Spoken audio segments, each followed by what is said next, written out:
So I've not done this before, but within our family, this story has gained a fair amount of notoriety. I can't see anybody back there, but there's some people there. I need my glasses on. Come on in. Come on in. My name's Mr. Jeff, but I've usually always been Jeff. And I've been, and I still am, the youngest brother. I have an older brother and an older sister. And this is good because the first person, I already forgot his name, was from traveling in Oregon, Adam. Well, I was on my way to visit Oregon State. I was a junior in high school. I grew up in Joliet, Illinois, one of the armpits of the world, but I didn't know.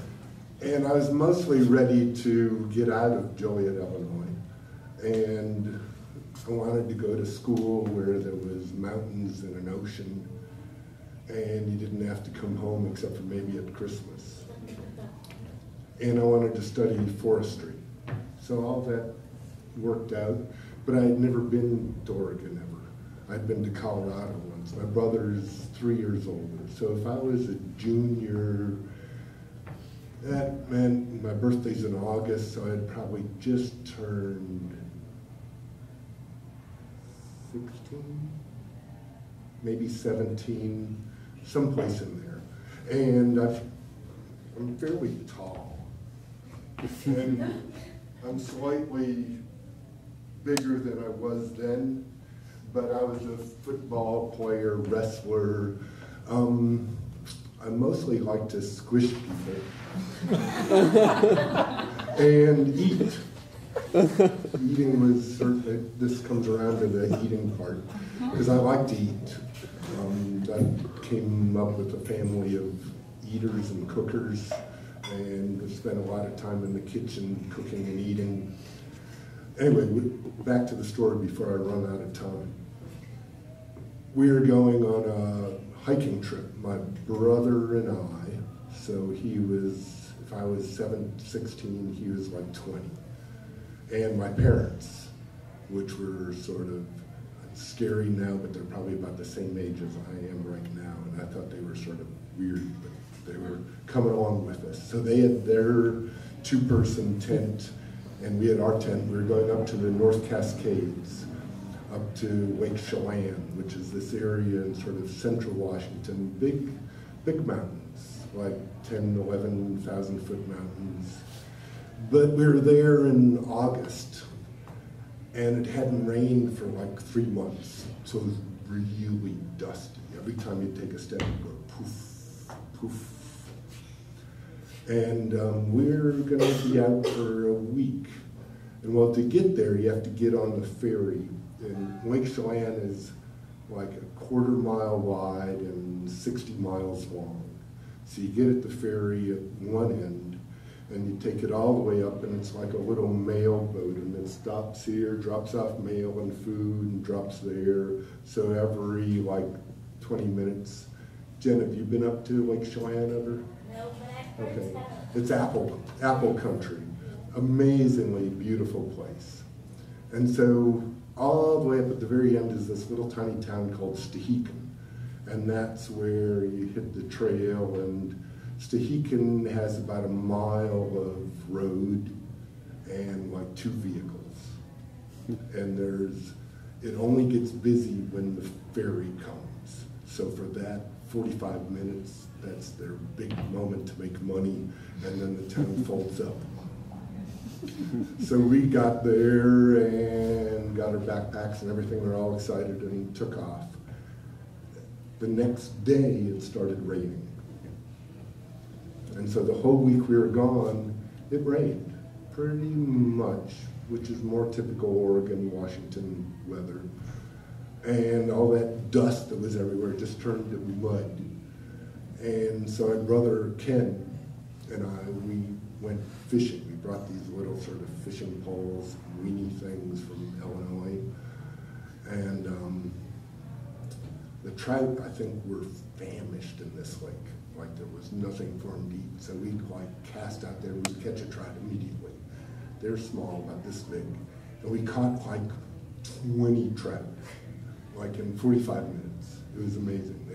They're small, but you'd like cook them on a fire and you could eat them like just about all at once, just like all, you know, and the bones would come out. But we're also not real good knot tiers, because we'd like go out and we'd like catch a bush and we'd lose our lure. So we lost all the lures that we brought along, these little spinning Mepps spinners, and we lost them. So soon we like started where we tie a rock onto a hook and it would still work and we would still catch them. So we had all these, but the problem of eating lots of little trout like that is there's not much to them and there's no fat to them. So although you can eat them all, you're still hungry. And my parents brought along with like also this sort of freeze-dried backpacking food. That's when REI was just brand new. So before this trip, we went to Seattle and like got new gadgets and a new tent, and we were like, whoa, all right. So we had this whole time. We've been eating, but we're slowly getting hungry and hungrier all the time. Because it's like the food we brought, this little freeze-dried stuff and these little skinny trout, we're like not doing it.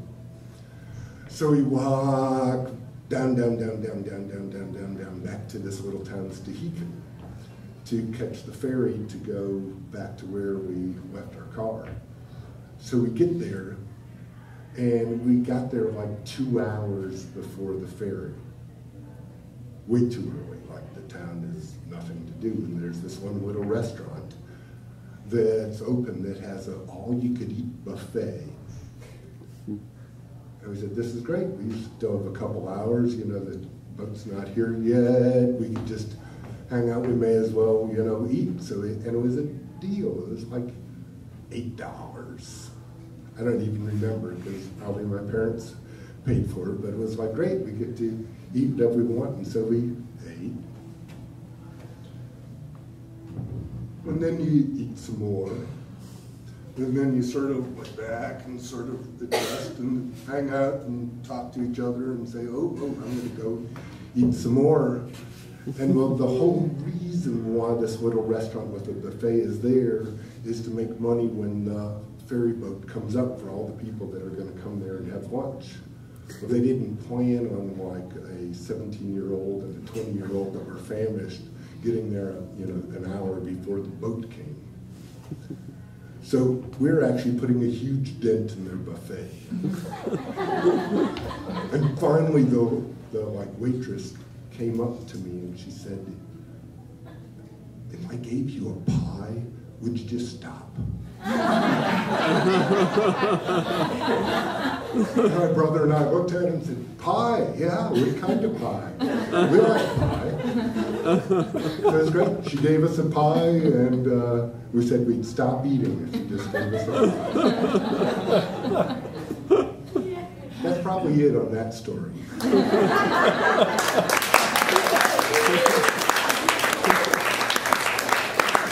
was great. And since then, my brother married a woman from